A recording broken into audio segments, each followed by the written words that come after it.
Let's talk Japan and Japanese markets. We'll speak to an outperformer. Curtis Fries, chairman of Prospect Asset Management, joins us from Tokyo this morning. His Pommel Long Funds topped the 558 Japan-focused funds that primarily invest in equities. His Prospect Japan fund returned 36%, the fourth best performer. Curtis, good morning. And first off, is Japan still the market to be in? I mean, given that you can get better returns in China, India, and some of the Asian markets, and given the lack of catalyst for economic growth, the recent spat of quality crisis in the country involving the likes of Toyota and Honda?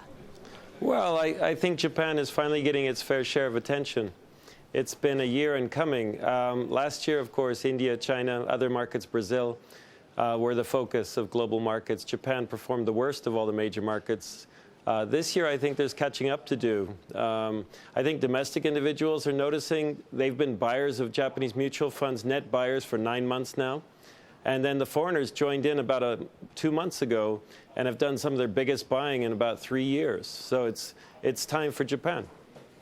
Curtis, oh, sorry, Haslinda, go for it. Will Japan outperform the rest of the Asian markets this year? I think it will. I think risk-adjusted Japan is very attractive. It's much better valuations. The cash flow is strong. There's very little need for new capex as opposed to other economies. That cash is going into major acquisitions. It's going into buybacks. There's a lot going on in Japan. I'm going to butt in now, Haslinda. A recession forced a lot of Japanese companies to look to mergers because, the domestic market was weak. But Natori and Kirin just said that they're not going to merge anymore. And Nikkei News says that Shinsei has decided to sell shares instead of merging with Aozora, not confirmed by the bank. But do you think the recovery is persuading companies to forget about M&A and instead look to raise cash elsewhere? Well, actually, I think M&A is still a very strong possibility. I think, for example, the Kirin and Natori merger, I think the focus now is on merging with overseas players. Both of them will be buyers, and they have been buyers in the past. So to say that they're giving up on mergers, I think that misses the point. They have very strong cash flow. They don't need to merge with each other. They can actually be strong buyers in overseas markets. Now, you like Natori, the furniture store chain.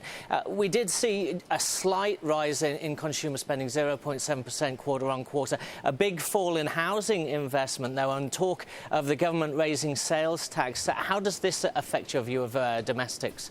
Well, that's what makes Natori so surprising.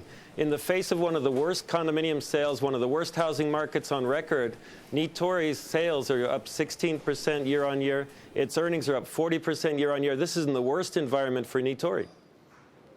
And in terms of Natori, how much more upside are you looking at? I mean, it hasn't done very well this year. Yeah, well, I think that's the point, is it's been ignored. I think the fundamentals suggest it could double from these levels and still be one of the cheapest stocks in Japan.